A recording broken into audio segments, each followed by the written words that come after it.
Hello friends, exam T20 channel में एक बार फिर से आप सभी का स्वागत है। तो यूपीपीसीएस और आरओ जैसे एग्ज़ाम की प्रिपरेशन जो भी बच्चे कर रहे हैं उनके लिए घटना चक्र पूर्वावलोकन बहुत इंपॉर्टेंट है। आप सभी लोग अच्छे से समझते होंगे।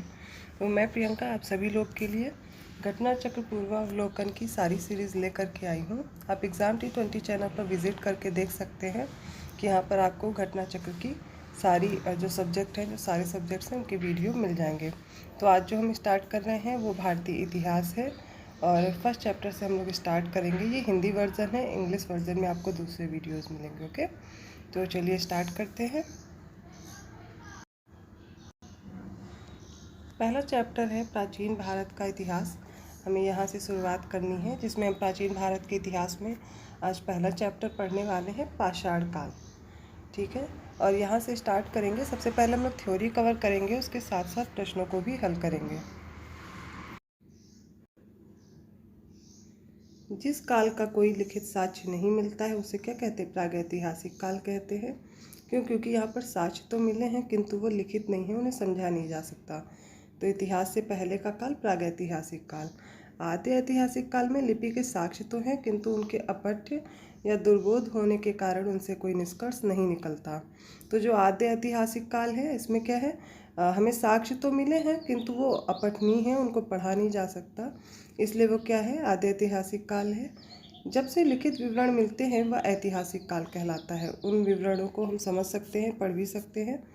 प्रागैतिहासिक के अंतर्गत पाषाणकालीन सभ्यता तथा आदि इतिहास के अंतर्गत सिंधु घाटी सभ्यता तथा ताम्र सभ्यता, जिसमें आहार, जोरवे आदि आती हैं।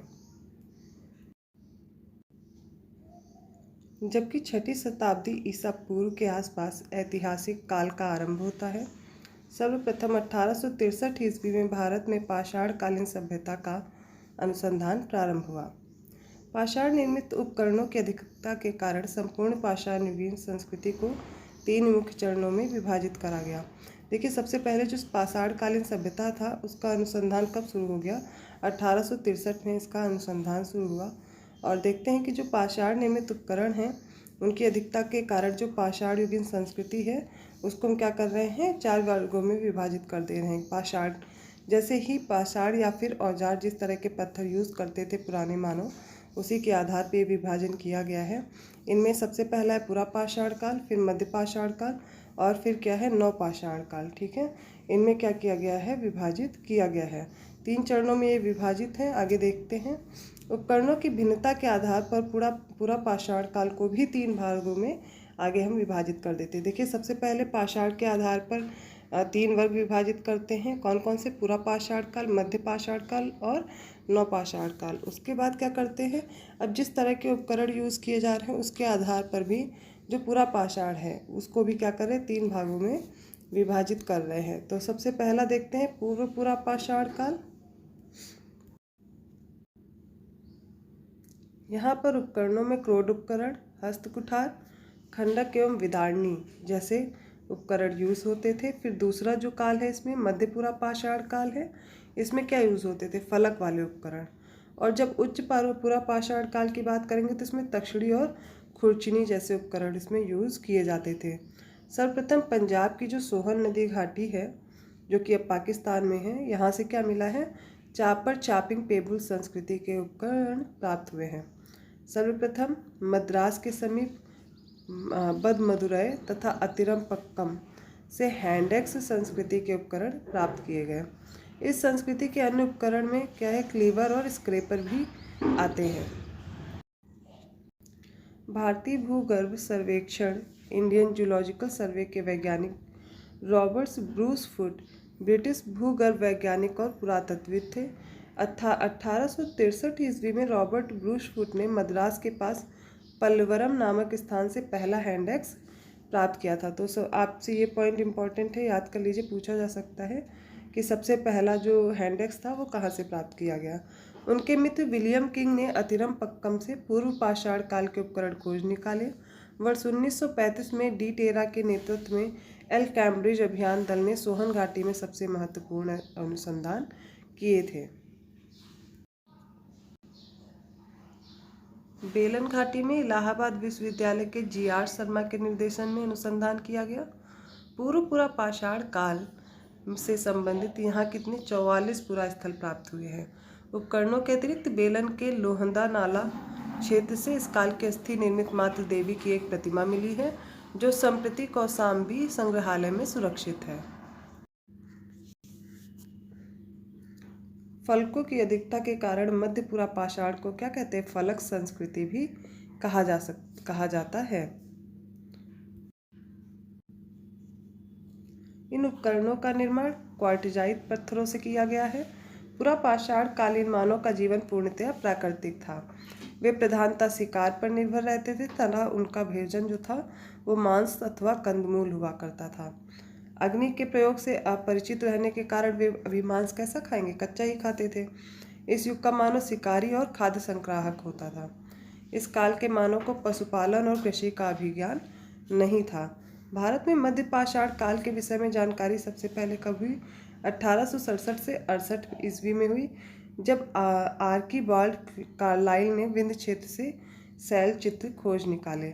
मध्य पाषाण काल के विशिष्ट औजार सूक्ष्म पाषाण या फिर पत्थर जो हैं वो बहुत छोटे औजार हैं। छोटे पत्थरों से निर्मित होते थे मध्य पाषाण काल के औजार। भारत में मानव अस्थि पंजर सर्वप्रथम मध्य पाषाण काल से ही प्राप्त होने लगता है। गुजरात स्थित लंघनाज सबसे महत्वपूर्ण पुरास्थल है।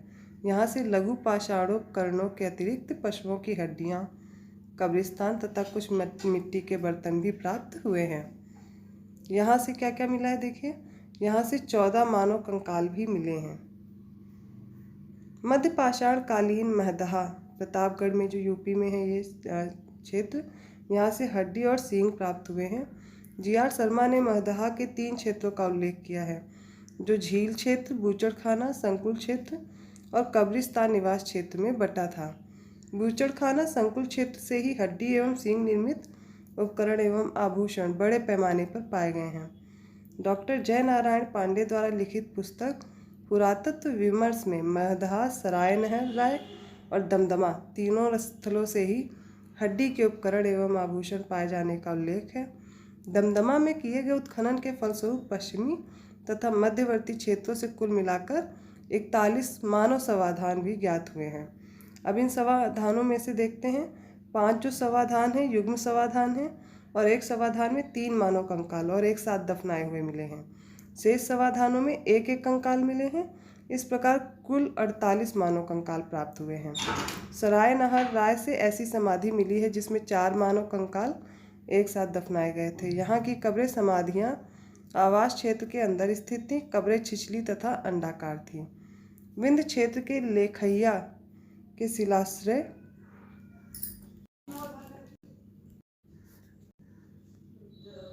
संख्या 1 से मध्य पाषाणिक लघु पाषाण उपकरणों के अतिरिक्त 17 मानव कंकाल प्राप्त हुए हैं, जिनमें से कुछ सुरक्षित हालत में हैं तथा अधिकांश शक्त विक्षत अवस्था में हैं। देखिए, इतना समय हो जाने की वजह से क्या होते हैं, वो सही अवस्था में मिल नहीं पाते हैं, कोई भी जो उपकरण हो या फिर कोई भी साक्ष्य रहा हो। अमेरिका के ओरेगॉन विश्वविद्यालय के जॉन और लुकास के अनुसार लेखैया में कुल 27 मानव कंकालों की अस्थियां मिली हैं। पशुपालन का प्रारंभ हम मध्य पाषाण काल में देखते हैं। पशुपालन के साक्ष्य भारत में आदमगढ़, होशंगाबाद मध्य प्रदेश तथा बागोर जो कि भीलवाड़ा राजस्थान है, यहाँ से प्राप्त हुए हैं। मध्य पाषाण काल के मानव शिकार करके, मछली पकड़ के, खाद्य वस्तुओं को संग्रह करके पेट भरते थे। तो यहाँ से हमें पता चलता है कि जो प्रारंभ में मध्य पाषाण काल था, यहाँ पे क्या हुआ था, पशुपालन अब आरंभ हो गया था। धीरे धीरे लोग क्या कर रहे थे, मछली पकड़ कर खाने लगे थे और भोजन का संग्रह करके रखते थे।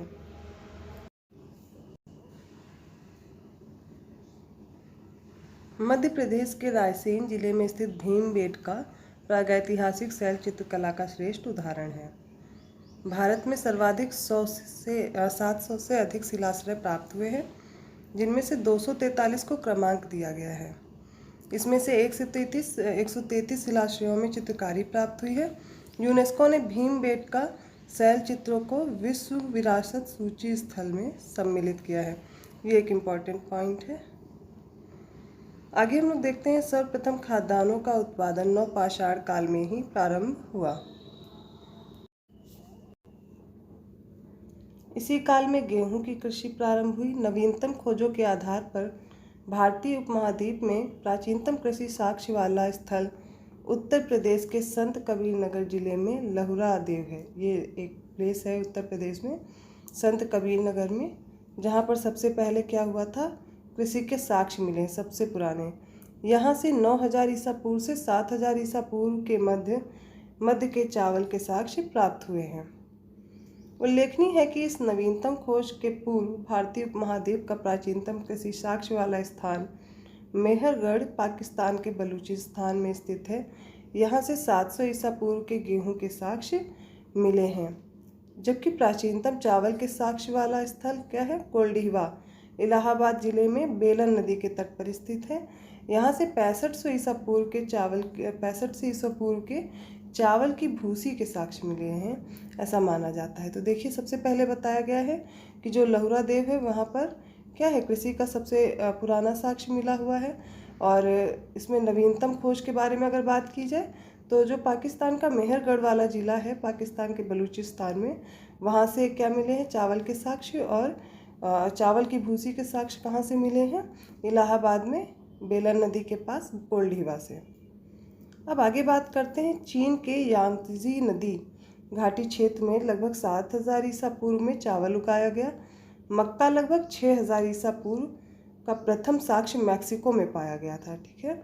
बाजरा 5500 ईसा पूर्व चीन में, सोरगम 5000 ईसा पूर्व पूर्वी अफ्रीका में, और राई 5000 ईसा पूर्व में दक्षिण पूर्व एशिया में, तथा जई 2300 ईसा पूर्व में यूरोप में सर्वप्रथम उगाया गया था। देखिए, यहाँ से हम लोग देख सकते हैं, सबसे पहले जो चावल में देखते हैं यांगत्जी नदी के पास उगाया गया था 6000 ईसा पूर्व और 7000 ईसा पूर्व, और मक्का कब उगाया गया, 6000 ईसा पूर्व, मैक्सिको से इसके साक्ष्य मिले हैं। बाजरा जो है वो चीन में, सोरगम पूर्वी अफ्रीका में 5000 ईसा पूर्व, राई भी 5000 ईसा पूर्व और दक्षिण पूर्व एशिया में, जई को 2300 ईसा पूर्व में यूरोप में सबसे पहले उगाया गया। आगे हम लोग पढ़ते हैं। मेहरगढ़ से पाषाण संस्कृति से लेकर हड़प्पा सभ्यता तक के सांस्कृतिक अवशेष प्राप्त हुए हैं। मानव कंकाल के साथ कुत्ते का कंकाल बुर्ज होम या जम्मू कश्मीर से प्राप्त हुआ। पहले के लोग क्या सोचते थे कि मृत्यु के बाद भी कोई जीवन है, इसलिए वो क्या करते थे, उसके साथ उसके कोई पालतू पशु या फिर खाने पीने की चीज़ें उसी के साथ दफना देते थे। गर्त आवास के साक्ष्य भी यहीं से प्राप्त हुए हैं। इस पुरा स्थल की खोज 1935 में डी टेरा एवं पीटरसन ने की थी। अब एक और प्लेस का उदाहरण दिया गया है, जो कि गुफकराल कश्मीर में स्थित नवपाषाणिक स्थल है। गुफकराल का अर्थ होता है कुलाल अथवा कुम्हार की गुहा। तो यहाँ के लोग कृषि एवं पशुपालन का कार्य करते थे। आगे बात करते हैं चिरांद की। चिरांद जो है बिहार के सारण जिले में स्थित है और यहाँ से नवपाषाणिक अवशेष प्राप्त हुए हैं। यहाँ से हड्डी के अनेक उपकरण प्राप्त हुए। यहाँ से प्राप्त उपकरण हिरण के सींगों से निर्मित हैं। नवपाषाण युगीन दक्षिण भारत में मृतक को दफनाने के स्थल के रूप में बृहद पाषाण स्मारकों की पहचान की गई है। नवपाषाण कालीन जो पूरा स्थल से राख के टीले कर्नाटक में मैसूर के पास बेल्लारी जनपद में स्थित संगनकल्लू नाम के स्थान से प्राप्त हुए हैं। आगे देखते हैं। अब आगे जब बात करते हैं क्षेत्र की, जो पिकली हल है, उतनूर आदि स्थलों से भी राख के टीले मिले हैं। ये राख के टीले नवपाषाण युगीन पशुपालक समुदायों के मौसमी शिविरों के जले हुए अवशेष है। आग का उपयोग नवपाषाण काल की एक महत्वपूर्ण उपलब्धि थी। धातुओं में सबसे पहले तांबे का प्रयोग हुआ। मोस्ट इम्पॉर्टेंट पॉइंट, इस चरण में पत्थर एवं तांबे के उपकरणों का साथ साथ प्रयोग जारी रहा। इसी कारण इसे क्या कहते हैं, ताम्रपाषाणिक सांस्कृतिक या फिर कैल्कोलिथिक कल्चर कहा जाता है। ताम्रपाषाणिक का अर्थ है पत्थर या तांबे के प्रयोग की अवस्था। भारत में ताम्रपाषाण युग की बस्तियां दक्षिण पूर्वी राजस्थान, पश्चिमी मध्य प्रदेश, पश्चिमी महाराष्ट्र तथा दक्षिण पूर्वी भारत में पाई जाती है। दक्षिण पूर्वी राजस्थान में अनेक पुरास्थलों की खुदाई हुई है। यहाँ पर कौन कौन से स्थान हैं, अहाड़, बालाथल, बागोर, ओजियाना और गिलुंद। ये कहाँ के स्थान हैं, दक्षिण पूर्वी राजस्थान के हैं। ये पूरा स्थल बनास घाटी में स्थित है। बनास घाटी में स्थित होने के कारण इसे बनास संस्कृति भी कहते हैं। अहाड़ का प्राचीन नाम ताम्बवती अर्थात तांबा वाली जगह है। गिलुंद बालाथल और जियाना के घरों में चहारदीवारी से घेरा गया है। अहाड़ के पास गिलुंद में मिट्टी की इमारत है, किंतु कहीं कहीं पर पक्की ईंटें भी लगी हैं।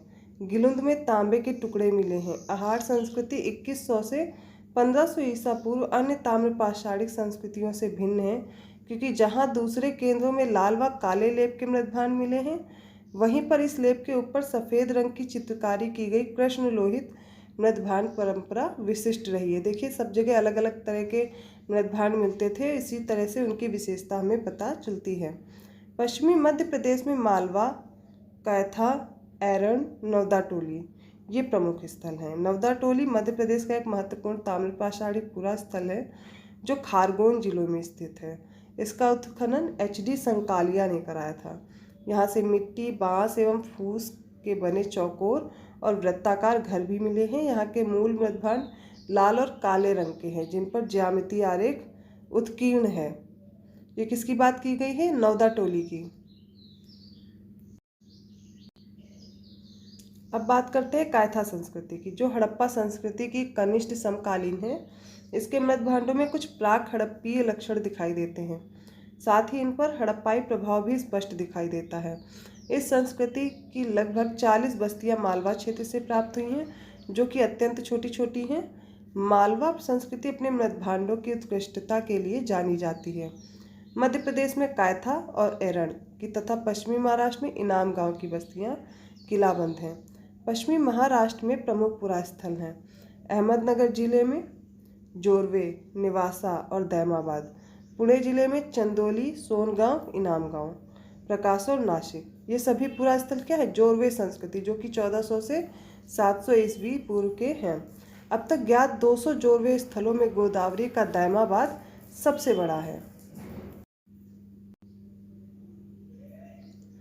यह लगभग 20 हेक्टेयर में फैला है, जिसमें लगभग 4000 लोग रह सकते थे। निवासा जोरवे संस्कृति स्थल से पटसन का साक्ष्य प्राप्त हुआ है।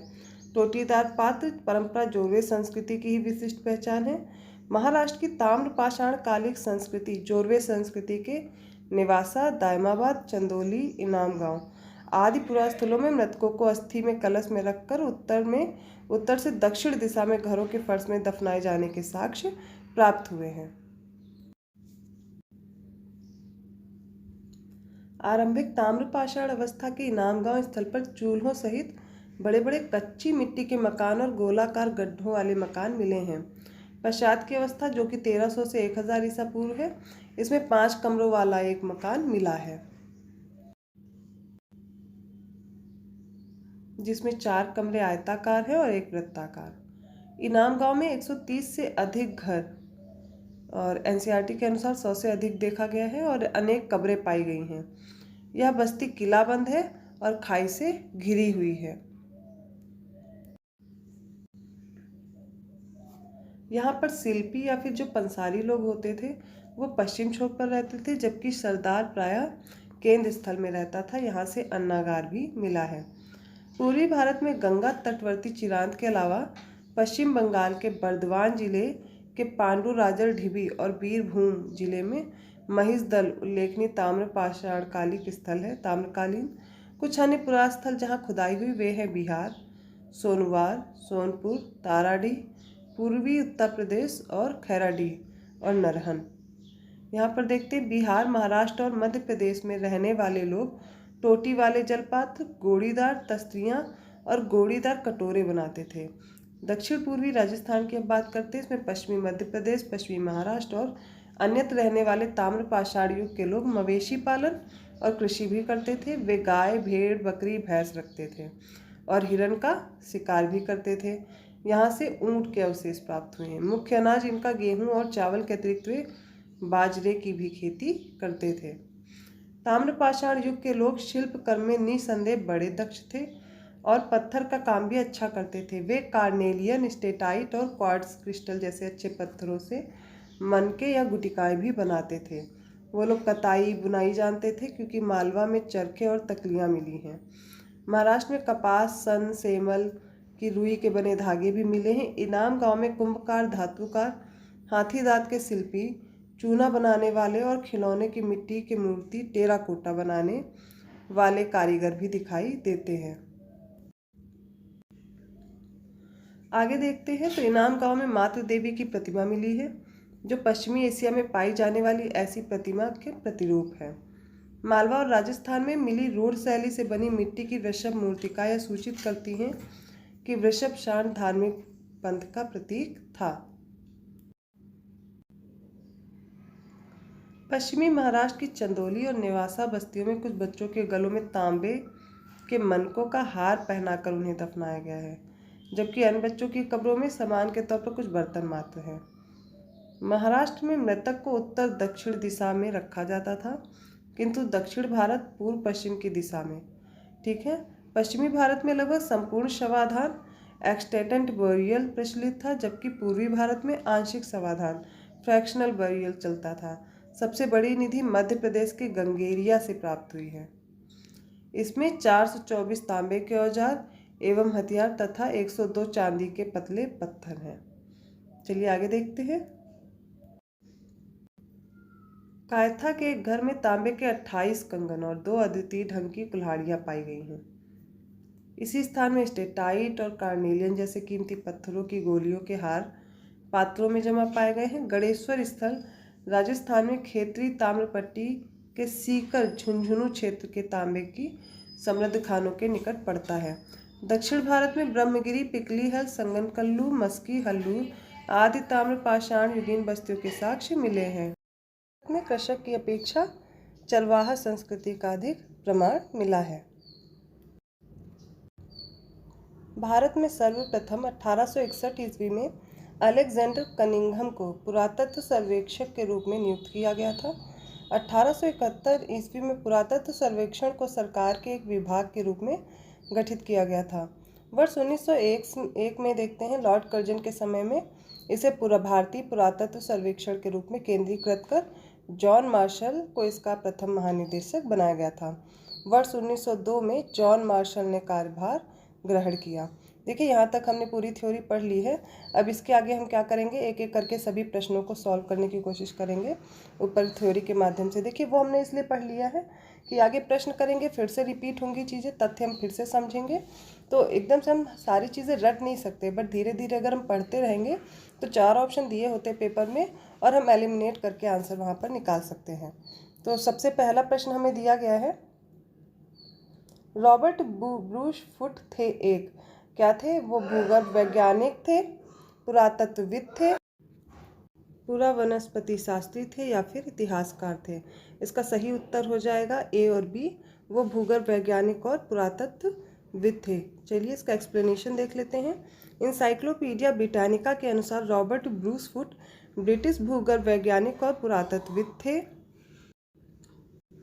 जियोलॉजिकल सर्वे से संबद्ध रॉबर्ट ब्रूस फुट ने 1863 ईस्वी में भारत में पाषाणकालीन बस्तियों के अन्वेषण की शुरुआत की थी। तो इस प्रकार इसका उत्तर ए और बी दोनों हो सकते हैं। अगला प्रश्न देखते हैं, कोपेनहेगन संग्रहालय की सामग्री से पाषाण, कांस्य और लौह युग का त्रियुगी विभाजन किया गया था। इसका थॉमसन ने किया था, लुबाक ने, टेलर ने या फिर चाइल्ड ने? सही उत्तर है इसका थॉमसन ने किया था। डेनमार्क के कोपेनहेगन संग्रहालय में 1818 और 1820 में एक आयोग की रिपोर्ट के अनुसार सामग्री के आधार पर पाषाण, कांस्य और लौह युग का त्रियुगी विभाजन क्रिश्चियन जर्गेनसन थॉमसन ने किया था। यद्यपि थॉमसन ने 1836 ईस्वी में इसी वर्गीकरण के अनुसार संग्रहालय की वस्तुओं का विवरण भी प्रकाशित किया था। चलिए अगला प्रश्न देख लेते हैं। उत्खनित प्रमाणों के अनुसार पशुपालन का प्रारंभ हुआ था। हमें बताना है पशुपालन का प्रारंभ कब हुआ था? निचले पूर्व पाषाण काल में, मध्य पूर्व पाषाण काल में, ऊपरी एवं पाषाण काल में या फिर मध्य पाषाण काल में? देखिए हम लोग जब थ्योरी पढ़ रहे थे तभी हमने पढ़ा था कि मध्य पाषाण काल में क्या हुआ था, पशुपालन का प्रारंभ हुआ था। और ये क्या करते थे, भोजन को संग्रह करके रखने लगे थे। मध्य पाषाण काल के अंतिम चरण में पशुपालन के साक्ष्य प्राप्त होने लगते हैं। ऐसे पशुपालन के साक्ष्य भारत में आदमगढ़, होशंगाबाद जो कि मध्य प्रदेश में, तथा बागोर, भीलवाड़ा जो कि राजस्थान में है, यहाँ से भी मिले हैं। 4th क्वेश्चन देख लेते हैं। मध्य पाषाणिक प्रसंग में पशुपालन के प्रमाण जहाँ से मिले हैं वह स्थल है लंघनाज, बीरभानपुर, आदमगढ़ या फिर चोपनी मांडो। तो आदमगढ़ से क्या हुआ है, मध्य पाषाणिक प्रसंग के पशुपालन के साक्ष्य मिले हैं। अगला प्रश्न देखते हैं, निम्नलिखित में से किस स्थल से हड्डी के उपकरण प्राप्त हुए हैं? तो इसमें हमें दिया गया है चोपनी मांडो से, दूसरा दिया गया ऑप्शन काकोरिया से, तीसरा ऑप्शन दिया गया महदहा से और चौथा ऑप्शन दिया गया हमें सराय नहर से। तो दोनों जगह से, महदहा से और सराय नहर राय से, यहाँ से क्या हुए हैं? हड्डी के उपकरण प्राप्त हुए हैं। एक्सप्लेनेशन देख लेते हैं। मध्य पाषाण कालीन महदहा उत्तर प्रदेश के प्रतापगढ़ जिले में स्थित है। यहाँ से बड़ी मात्रा में हड्डी एवं सींग निर्मित उपकरण प्राप्त हुए हैं। जी.आर. शर्मा महदहा में 3 क्षेत्रों का उल्लेख करते हैं, जो झील क्षेत्र, बूचड़खाना, संकुल क्षेत्र और कब्रिस्तान निवास क्षेत्र में बटा था। बूचड़खाना संकुल क्षेत्र से हड्डी एवं सींग निर्मित उपकरण और आभूषण बड़े पैमाने पर पाए गए हैं और सराय नहर राय से भी अल्प मात्रा में हड्डी के उपकरण मिलते हैं। तो इस प्रकार इसका उत्तर हो जाएगा सी और डी, दोनों हो सकते हैं। हड्डी से निर्मित आभूषण भारत में मध्य पाषाण काल के संदर्भ में प्राप्त हुए हैं। कहाँ से? सराय नहर से, महदहा से, लेखैया से या चोपनी मांडो से। तो ये दोनों जगह अभी हमने ऊपर भी देखा है, सरदहा और सराय नहर महर से, महदहा और सराय नहर राय से प्राप्त हुए हैं। अगला प्रश्न देखते हैं। हमसे पूछा गया है कि एक ही कब्र से 3 मानव कंकाल निकले हैं। ये कहाँ से निकले? सराय नहर राय से, दमदमा से, महदहा से या फिर लंघनाथ से। और इनमें से जो सही उत्तर हो जाएगा वो दमदमा हो जाएगा। यहाँ से क्या, एक ही कब्र से 3 मानव के कंकाल निकले हैं। मध्य गंगा घाटी के प्रतापगढ़ जिले में स्थित सराय नहर राय, महदहा और दमदमा का उत्खनन हुआ है और दमदमा में लगातार 5 वर्षों तक किए गए उत्खनन के फलस्वरूप पश्चिमी तथा मध्यवर्ती क्षेत्रों से कुल मिलाकर 41 मानव समाधान ज्ञात हुए। इन समाधानों में से 5 समाधान युग्म समाधान हैं और एक समाधान में 3 मानव कंकाल एक साथ दफनाए हुए मिले हैं और जो शेष समाधान है वो एक एक करके कंकाल मिले हैं। अगला प्रश्न देखते हैं। खाद्यान्नों की कृषि सर्वप्रथम प्रारंभ हुई थी नवपाषाण काल में, मध्य पाषाण काल, पुरा पाषाण या फिर प्रोटो ऐतिहासिक काल। तो नवपाषाण काल में सबसे पहले कृषि प्रारंभ हुई थी। इसका एक्सप्लेनेशन देखते हैं। खाद्यान्नों का उत्पादन सर्वप्रथम नवपाषाण काल में हुआ। यही वह समय है जब मनुष्य कृषि कर्म से परिचित हुआ था। भारत में मानव का सर्वप्रथम साक्ष्य कहाँ से मिलता है? नीलगिरी पहाड़ियाँ, शिवालिक पहाड़ियाँ, नल्ला मलाई या फिर नर्मदा।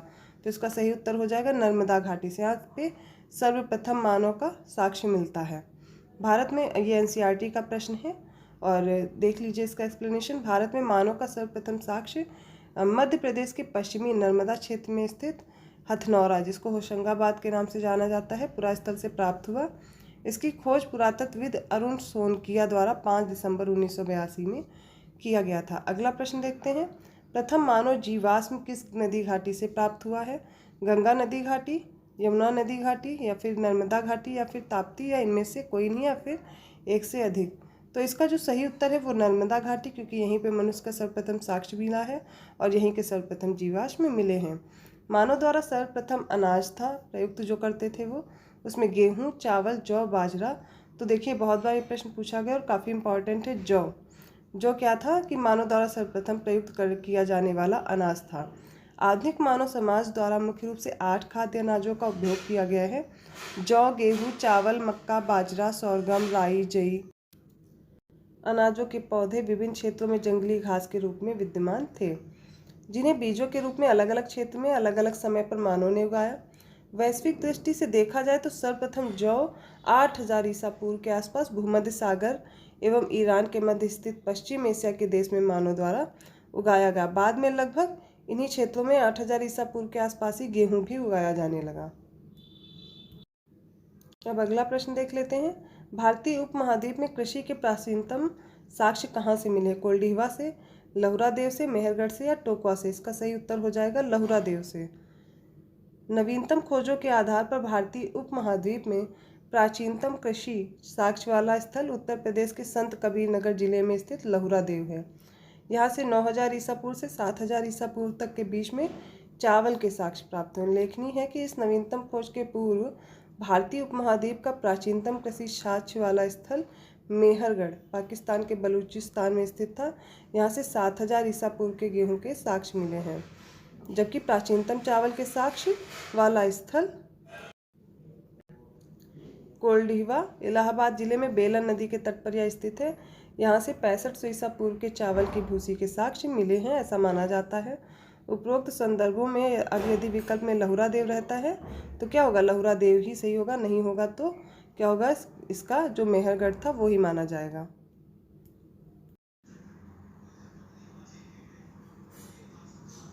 भारतीय उपमहाद्वीप में कृषि के प्राचीनतम साक्ष्य प्राप्त हुए हैं।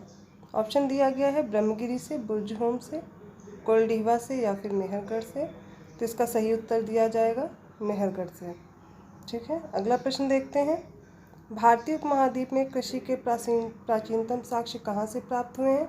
फिर से इसका आंसर क्या हो जाएगा, मेहरगढ़ सही हो जाएगा। देखिए, एक प्रश्न बहुत बार पूछा गया है, इसलिए इस प्रश्न को बहुत अच्छे से प्रिपेयर कर लीजिए। अगला प्रश्न दिया गया है, नवपाषाण युग में भारतीय उपमहाद्वीप के उत्तर पश्चिमी क्षेत्र में निम्नलिखित में से किस स्थान पर कृषि के अभ्युदय के प्रारंभिक प्रमाण प्राप्त हुए हैं? ऑप्शन दिया गया है मुंडीगाक, नेक्स्ट ऑप्शन दिया गया है मेहरगढ़, उसके बाद दिया गया है दम्बसादत, बालाकोट और अमरी। इसका सही उत्तर हो जाएगा फिर से मेहरगढ़। भारत में पशुपालन एवं कृषि के प्राचीनतम साक्ष्य, फिर से इसका उत्तर क्या हो जाएगा, मेहरगढ़ सही हो जाएगा। अगला प्रश्न देखते हैं, उस स्थल का नाम बताइए जहाँ से प्राचीनतम स्थायी जीवन के प्रमाण मिले हैं। ऑप्शन ए धौलावीरा, किली गुल मोहम्मद, कालीबंगा या फिर मेहरगढ़, और इसका भी आंसर क्या हो जाएगा, मेहरगढ़ सही हो जाएगा। अगला प्रश्न देखते हैं हम लोग। देखिए, इसमें एक्सप्लेनेशन भी दिया गया है।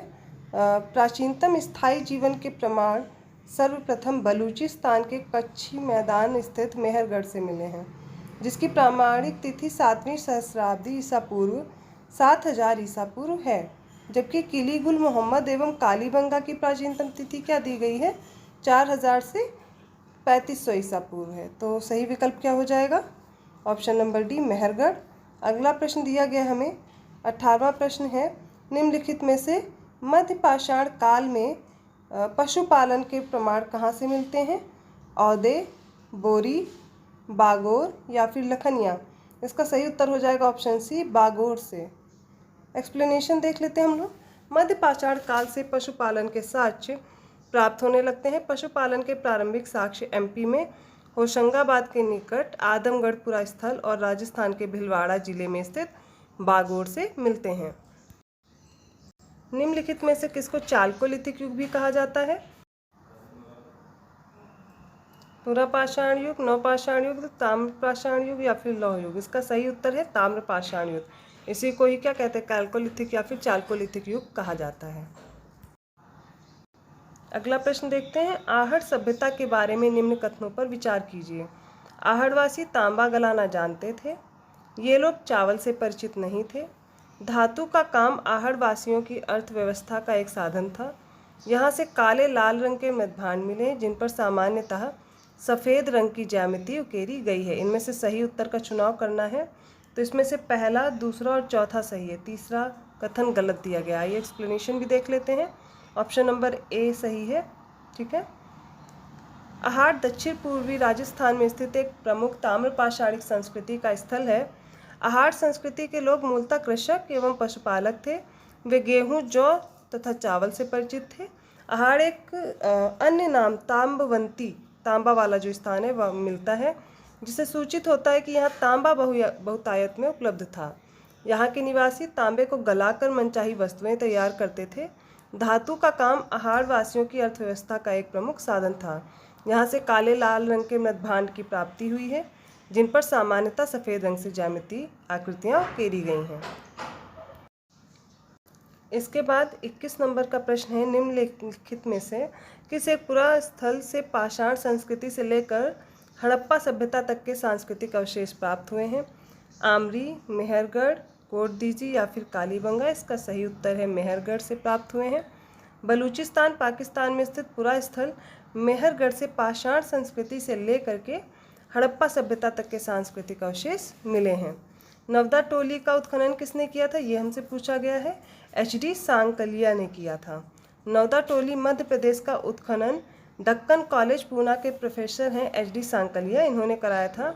यह स्थल इस महाद्वीप का सबसे विस्तृत उत्खनित ताम्रपाषाणी ग्राम स्थल है। जिसकी तिथि ईसा पूर्व के 1600 से 1300 के ईसा पूर्व के मध्य निर्धारित की गई है। नवदा टोली किस राज्य में अवस्थित है? तो मध्य प्रदेश में नवदा टोली अवस्थित है। अगला प्रश्न है, बृहद पाषाण स्मारकों की पहचान की गई है सन्यासी गुफाओं के रूप में, या मृतक को दफनाने के स्थान के रूप में, या मंदिर के रूप में, या उपयुक्त में से कोई नहीं। सही उत्तर हो जाएगा मृतक को दफनाने के स्थान के रूप में। देखिए, जो नवपाषाण युगीन है, दक्षिण भारत में शवों को विभिन्न प्रकार की समाधियों में दफनाने की परंपरा यहाँ पर विद्यमान थी। इन समाधियों को जो विशाल पाषाण खंडों से निर्मित है, इनको मेगालिथ या फिर बृहद पाषाण के नाम से जाना जाता है। इनमें जो इनके विभिन्न प्रकार हैं उसमें शिष्ट समाधि, pit circle, cairn circle, dolmen, umbrella stone, hood stone और कंदराएं और मेहरा, ये इसमें क्या है, इंक्लूडेड है। अगला प्रश्न देखते हैं, राग का टीला निम्नलिखित में से किस नवपाषाणिक स्थल से संबंधित है? बुधिहाल, संगनकल्लू, कोल्डिहवा या ब्रह्मगिरी। जो संगलकल्लू है ये राग के टीले के नाम से नवपाषाणिक स्थल संबंधित है। कर्नाटक में मैसूर के पास बेल्लारी जनपद है, इसमें स्थित संगनकल्लू नामक नवपाषाण कालीन पुरा स्थल से राग के टीले प्राप्त हुए हैं। आगे हमसे प्रश्न दिया गया है, पूछा गया है, भीमबेटका किसके लिए प्रसिद्ध है? देखिए, बहुत इंपॉर्टेंट क्वेश्चन है, इसको ज़रूर तैयार कर लीजिए। गुफाओं के शैल चित्र मिले यहाँ से, या खनिज, बौद्ध प्रतिमा, या सोन नदी का उपागम स्थल है? इसका सही उत्तर है भीमबेटका की गुफाओं से शैल चित्र मिले हैं। मध्य प्रदेश के रायसेन जिले में स्थित भीमबेटका जो है वो प्रागैतिहासिक शैल चित्रकला का श्रेष्ठ उदाहरण है। इन गुफाओं में जीवन के विविध रंगों को पेंटिंग के रूप में उकेरा गया है, जिनमें हाथी, सांभर, हिरण आदि के चित्र हैं। अब तक लगभग 700 शरण स्थलियों की पहचान की जा चुकी है, जिसमें 133 में चित्र पाए गए हैं। जल्दी से अगला प्रश्न देखते हैं, निम्नलिखित में से कौन सा स्थल प्रागैतिहासिक चित्रकला के लिए प्रसिद्ध है? अजंता, भीमबेटका, बाघ या फिर अमरावती? इसका सही उत्तर हो जाएगा Bhimbetka, option number B. Bhimbetka की गुफाएं कहाँ स्थित है? भोपाल, पंचमढ़ी, सिंगरौली या फिर अब्दुल्लागंज, रायसेन। पंचमढ़ी, ये पंचमढ़ी कहाँ पड़ता है? मध्य प्रदेश में। भीमबेटका की गुफाएं मध्य प्रदेश में है। अगला प्रश्न है, भारत के किस शिलाश्रय में सर्वाधिक चित्र प्राप्त हुए हैं? भीमबेटका में। अभी हम इसका एक्सप्लेनेशन पढ़ चुके हैं। निम्नलिखित में से किस भारतीय पुरातत्ववेत्ता ने पहली बार भीमबेटका गुफा को देखा और इसके शैल चित्रों के प्रागैतिहासिक महत्व को खोजा था? ये वीएस वाकंकर हैं जिन्होंने ये खोजा था। मध्य प्रदेश के रायसेन जिले में स्थित भीमबेटका प्रागैतिहासिक शैल चित्रकला का श्रेष्ठ उदाहरण है। इसकी खोज वर्ष 1957 में वीएस वाकंकर ने की थी। यूनेस्को ने भीमबेटका शैल चित्रों को विश्व विरासत सूची में सम्मिलित किया है। भीमबेटका को किसने खोजा था? अभी हमने देखा था, ठीक है, डॉक्टर विष्णुधर वाकंकर, ठीक है, इन्होंने खोजा था। गैरिक मृदभांड पात्र जो ओसीपी है, इसका नामकरण हुआ था, कहाँ पे हुआ था? हस्तिनापुर, अहिच्छत्र, नोह में या फिर लाल किला में? हस्तिनापुर में हुआ था, ठीक है। गंगा यमुना दोआब की सांस्कृतिक परंपरा संभवतः उस संस्कृति के साथ शुरू होती है जिसे अपने अत्यंत विशिष्ट मृदभांड के नमूने के कारण गेरुवर्णी गैरिक मृदभांड संस्कृति ओसीपी कहा गया। बीबी लाल ने वर्ष 1951 में हस्तिनापुर में सर्वप्रथम गैरिक मृदभांड प्राप्त किया था और वहीं इसका नामकरण हुआ। अगला प्रश्न है, ताम्राश्म काल में महाराष्ट्र के लोग मृतकों को घर के फर्श के नीचे किस तरह से रखकर दफनाते थे? उत्तर से दक्षिण की ओर, पूर्व से पश्चिम की ओर, दक्षिण से उत्तर की ओर या फिर पश्चिम से पूर्व की ओर? देखिए, इसका सही उत्तर हो जाएगा ए, उत्तर से दक्षिण की ओर। इसका एक्सप्लेनेशन देख लेते हैं। महाराष्ट्र की जो ताम्रपाषाण कालीन संस्कृति है, जिसे जोरवे संस्कृति के नाम से भी जाना जाता है, इसके निवासा, दायमाबाद, कौठे, चंदोली, इनामगांव आदि पुरा स्थलों में घरों से मृतकों को अस्थि कलश में रखकर उत्तर से दक्षिण की स्थिति में घरों के फर्श के नीचे दफनाए जाने के साक्ष्य मिले हैं। कब्र में मिट्टी की हड्डियां और तांबे की कुछ वस्तुएं भी रखी जाती थीं। अगला प्रश्न देखते हैं, निम्नलिखित में से किस स्थल से मानव कंकाल के साथ कुत्ते का कंकाल भी शवाधान से प्राप्त हुआ है? इसका सही उत्तर है बुर्जहोम। जम्मू और कश्मीर में श्रीनगर के निकट उत्तर पश्चिम में स्थित बुर्जहोम से नवपाषाणिक अवस्था में मानव कंकाल के साथ कुत्ते का कंकाल भी शवाधान से प्राप्त हुआ है। गर्तावास गड्ढों वाले घरों को बोलते हैं। इसकी क्या है, प्रमुख विशेषता है। अगला हमें प्रश्न दिया गया है, निम्नलिखित में से किस स्थान पर मानव के साथ कुत्ते को दफनाए जाने का साक्ष्य मिला है। देखिए बहुत बार पूछा गया है, तो इसका सही उत्तर बुर्ज होम है। अगला प्रश्न है, गर्तावास के साक्ष्य प्राप्त हुए हैं। तो गर्तावास के साक्ष्य भी कहाँ से मिले हैं, बुर्ज होम से प्राप्त हुए हैं। देखिए हमें इसमें कुछ ऐतिहासिक स्थान दिए गए हैं, उनके ख्याति का कारण दिया गया है और पूछा गया है इनमें से कौन सा सही सुमेलित है। देखिए जो बुर्ज होम है वो दिया गया है सैलकृत देव मंदिर, जो चंद्र केतुगढ़ है वो टेराकोटा कला के लिए और गणेश्वर ताम्र कलाकृतियाँ। देखिए अभी हमने पिछले प्रश्न में पढ़ा था जो बुर्ज होम है गर्तावास के लिए है, ना कि सैलकृत देव मंदिर के लिए। तो दूसरा और तीसरा सही हो जाएगा और ऑप्शन नंबर डी इसके लिए करेक्ट हो जाएगा। एक्सप्लेनेशन देखते हैं। बुर्ज होम नामक नवपाषाणिक पुरास्थल जम्मू कश्मीर केंद्र शासित प्रदेश में अवस्थित है। इस पुरास्थल की खोज 1935 में डी टेरा और पीटरसन ने की थी। इस पुरास्थल में से क्या मिला है, गर्तावास के साक्ष्यों की प्राप्ति हुई है। और जो चंद्र केतुगढ़ है पश्चिम बंगाल प्रांत में स्थित है। एक प्रमुख ऐतिहासिक पुरास्थल है जो कि विद्याधरी नदी के तट पर अवस्थित है। यहाँ से ऐतिहासिक काल के टेराकोटा कला के कई उदाहरण प्राप्त हुए हैं जो तत्कालीन शिल्प कौशल की असामान्य विशेषता प्रदर्शित करता। गणेश्वर राजस्थान में स्थित है, एक प्रमुख ताम्र पाषाणिक पुरास्थल भी है। इस पुरास्थल की खोज राजस्थान विश्वविद्यालय के पुरातत्व विभाग के प्रोफेसर रहे रतन चंद्र अग्रवाल ने की थी। इस पुरास्थल से दोहरी पेचदार सिरे वाली ताम्र बाड़ाग्र, मछली पकड़ने का कांटा तथा विभिन्न प्रकार के मृदभांड प्राप्त हुए हैं। अगला प्रश्न देखते हैं। विंध्य क्षेत्र के शिलाश्रय में सर्वाधिक मानव कंकाल प्राप्त हुए कहाँ से, मोरहाना पहाड़ से, घघरिया से, बगही खोड़ से या फिर लेखहिया से। देखिए इसका सही उत्तर हो जाएगा लेखहिया से, जो डॉक्टर JN पांडे की पुस्तक है पुरातत्व विमर्श। इसके अनुसार विंध्य क्षेत्र के लेखहिया के शिलाश्रय संख्या 1 से मध्य पाषाणिक लघु पाषाण उपकरणों के अतिरिक्त 17 मानव कंकाल प्राप्त हुए हैं, जिनमें से कुछ सुरक्षित हालत में हैं तथा अधिकांश क्षत विक्षत अवस्था में हैं। अमेरिका के ओरेगॉन विश्वविद्यालय के जॉन R. लुकास के अनुसार लेखहिया से कुल 27 मानव कंकाल की अस्थियां मिली हैं। अगले प्रश्न में हमें कुछ कथन दिए गए हैं। अब इन कथन में हमें क्या करना है, एक कथन का निष्कर्ष है, हमें पहचानना है क्या सही दिया गया है। तो अभी कथन है, विंध्य क्षेत्र के पाषाण युगीन लोगों ने नूतन भूतल काल के अंत में गंगा घाटी में प्रव्रजन किया। अब हमें इसका कथन दिया गया है, जलवायु परिवर्तन के कारण इस काल में शुष्कता का चरण था। इसमें से कौन सा उत्तर सही है। देखिए इसका जो उत्तर है वो ए सही है। इसमें क्या है, ए का दोनों सही है और ए की जो है आर बहुत अच्छे से व्याख्या करता है। मतलब अभिकथन का जो निष्कर्ष दिया गया है वो उसकी पूरी तरह से व्याख्या करता है। GR शर्मा ने सराय नाहर राय में खुदाई के बाद यह उदाहरणा दी कि नूतन भूतल काल के अंत में सूखे के कारण विंध्य क्षेत्र में भोजन की कमी के कारण लोगों ने गंगा घाटी क्षेत्र में प्रवास किया था। अगला प्रश्न है, भारतीय पुरातत्व सर्वेक्षण निम्नलिखित विभागों मंत्रालयों में से किसका संलग्न कार्यालय है, संस्कृति, पर्यटन, विज्ञान और प्रौद्योगिकी या मानव संसाधन विकास। तो ये संस्कृति का है। जो भारतीय पुरातत्व सर्वेक्षण है ये क्या है, संस्कृति मंत्रालय के अधीन है। अगला प्रश्न दिया गया, भारतीय पुरातत्व के जनक किसे कहा जाता है। ये तो आप सभी को पता होगा, अलेक्जेंडर कनिंघम ने इनको कहा जाता है। अलेक्जेंडर जो कनिंघम है ये 1814 से 1893 ईस्वी की बात है। एक ब्रिटिश सेना अधिकारी के रूप में बंगाल इंजीनियर्स के साथ काम करने के लिए तैनात किए गए थे। उन्हें ही भारतीय पुरातत्व के जनक के रूप में माना जाता है। अब राष्ट्रीय मानव संग्रहालय कहाँ पर हमसे पूछा गया है, या कहाँ है, गुवाहाटी, बस्तर, भोपाल या फिर चेन्नई। ये कहाँ है, भोपाल में है। भोपाल कहाँ है, मध्य प्रदेश में।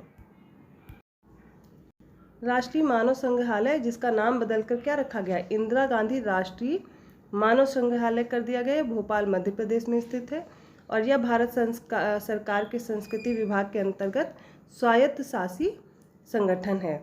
देखिए यहाँ तक हमने प्रथम जो चैप्टर है, इसका पहला चैप्टर है वो कंप्लीट कर लिया है। आई होप आप सभी को वीडियो अच्छा लगा होगा। आप इसके ज़रिए से देखिए कुछ भी रटने की ज़रूरत नहीं है, आप सिर्फ इसके साथ रिवाइज करते चलिए। और क्या है, जब प्रश्न आपको देखने को मिलेंगे पेपर में तो ईज़िली आप इसे सॉल्व कर लेंगे, क्योंकि ऑप्शन तो दिए ही होते हैं और एलिमिनेट कर पाएंगे। अगर वीडियो अच्छा लगा तो प्लीज़ लाइक कीजिए और लोगों तक भी शेयर कीजिए, ठीक है। और चाहे तो आप चैनल को सब्सक्राइब करके कमेंट भी कर सकते हैं जो भी सुझाव देना चाहते हैं। ओके, धन्यवाद।